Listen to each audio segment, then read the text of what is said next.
This is FE Peer Review. The date is May the 17th, 2025. Repeating lies does not make them true. Now I'm going to start out by just making one thing abundantly clear here. I'm not accusing any of the people in this video of actually lying. I think that there were probably liars at the root of this information. I think that the people who first spread this probably had the knowledge to know that what they were saying was not true. But it's been repeated so many times by so many people that I think most people who say it now don't know that it's not true, consequently aren't liars. They're just spreading misinformation. It's irresponsible behavior, in my opinion, that they don't make at least a small effort to determine whether or not this message is true or not. But that's different than being a liar. So I just want to make that point up front. And please understand that this video is not about religious beliefs or atheism.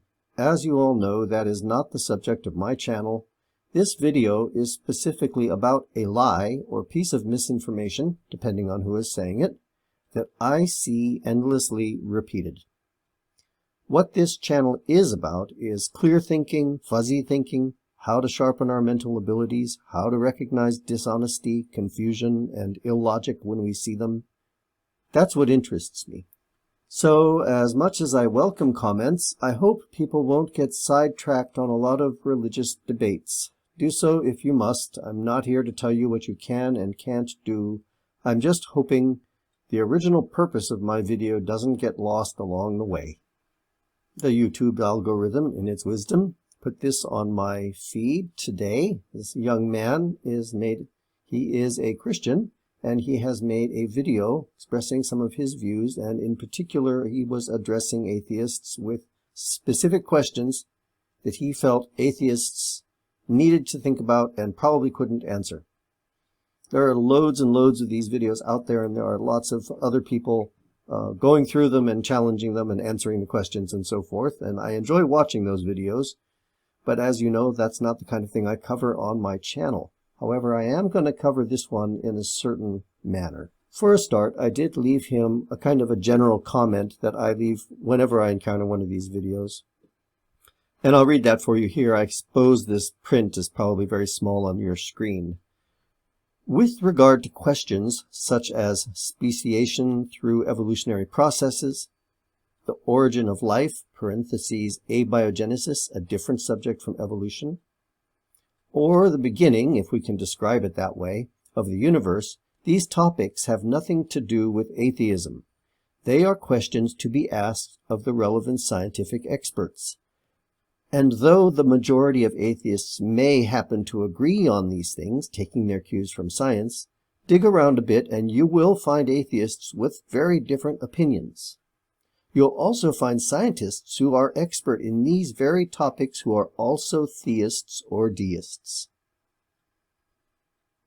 So this, as a general point, and again, independent of the issue of religion, as a general point, asking inappropriate questions is a strategy that people often use, in my opinion, a kind of a dishonest strategy. They're raising a topic and then asking irrelevant questions where they think they can get a gotcha because you don't know the answer to this irrelevant question to the topic you're supposed to be talking about, when the question itself is irrelevant. So that's basically what I'm doing here. I'm calling him out on that.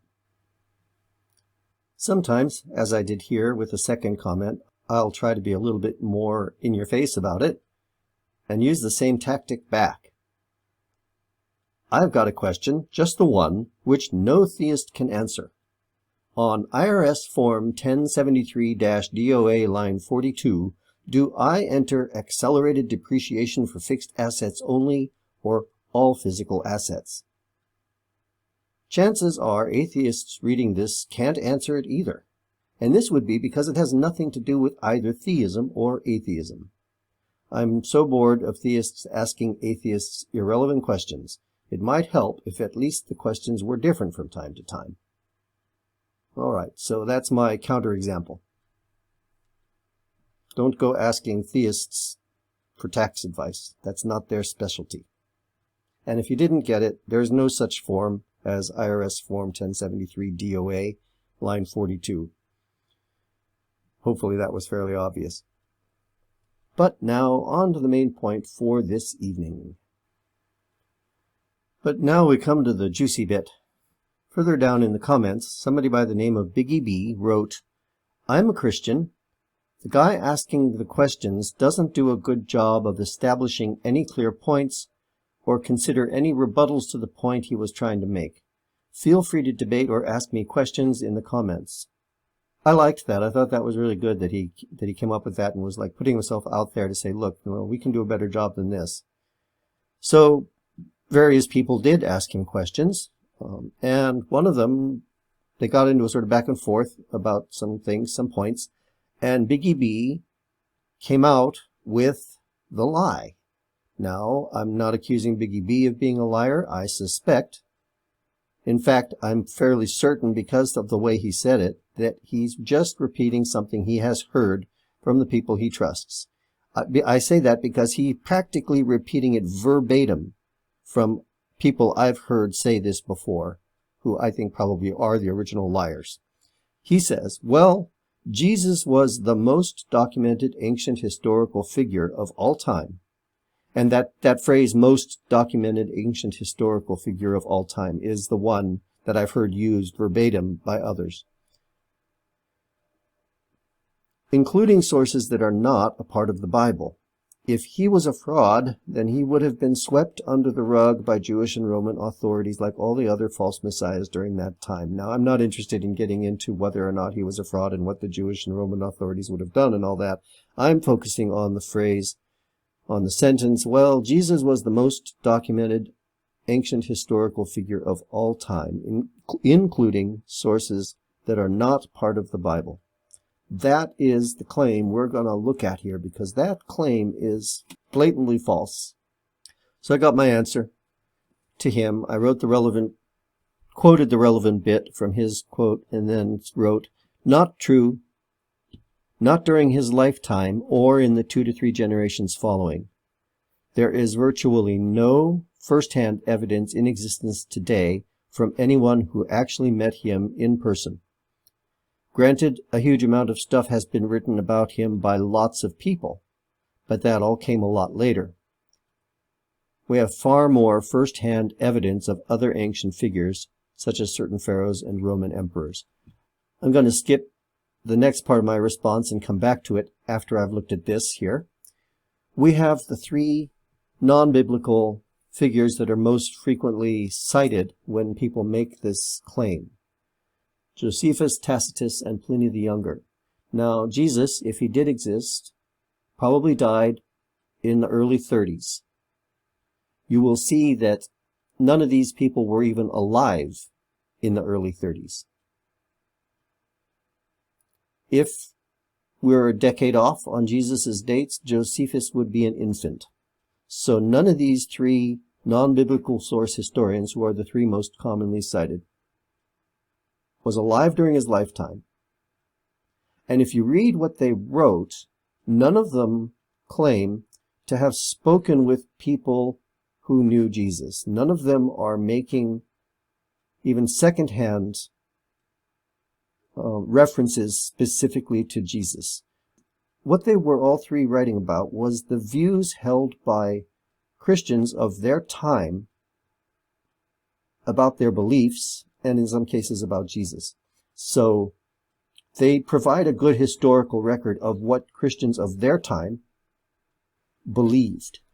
What that is not is documentation about an ancient historical figure. It's documentation about people's beliefs of an ancient historical figure who they had not met. Because we're talking 2 or 3 generations having passed. So I wanted to get that point covered. Now we'll move on to the next part of my comment.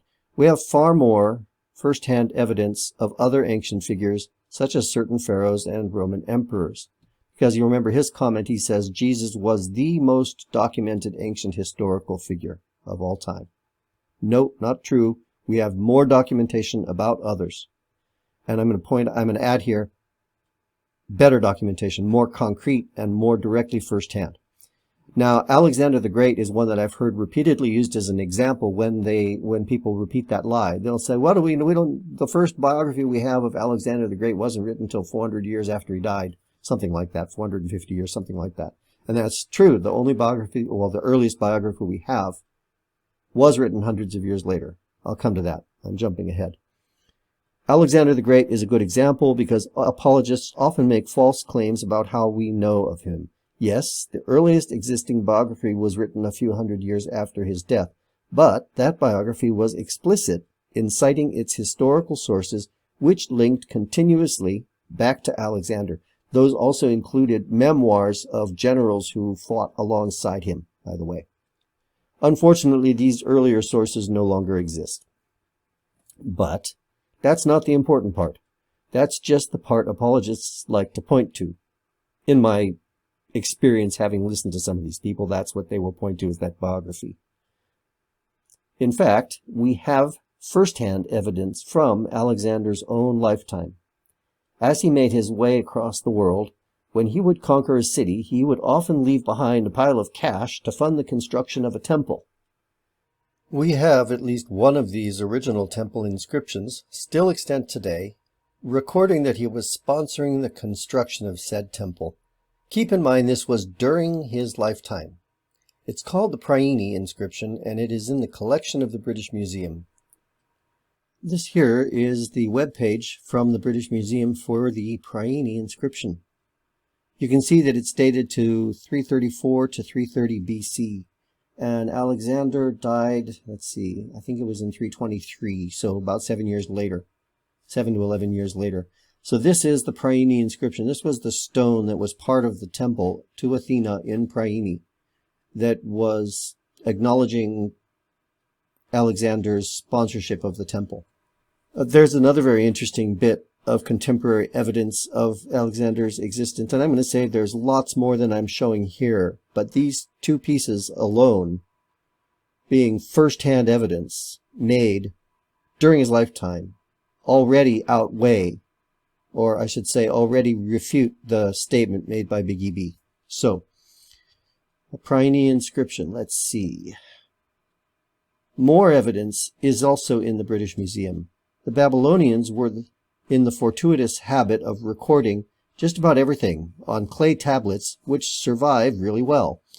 There are clay tablets made during Alexander's lifetime, recording his passage through Babylonia. We have one that is particularly interesting. It is effectively his obituary. It was cut within a year of his death and was like an official announcement to the local population of his death.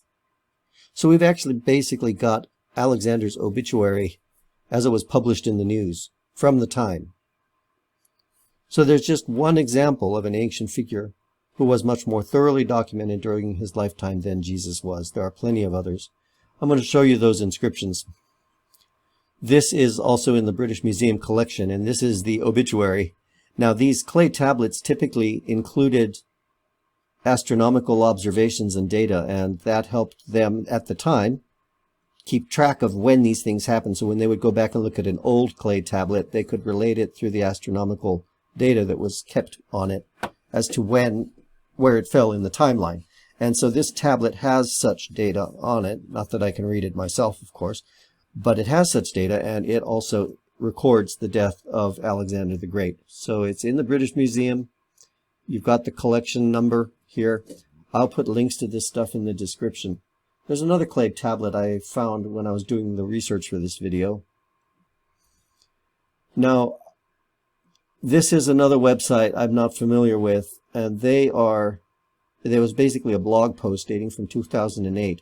But it's another Babylonian tablet, and unfortunately in their sources, they don't explicitly tell us where the tablet is, if it's in the British Museum or somewhere else, how to identify it. I don't have that.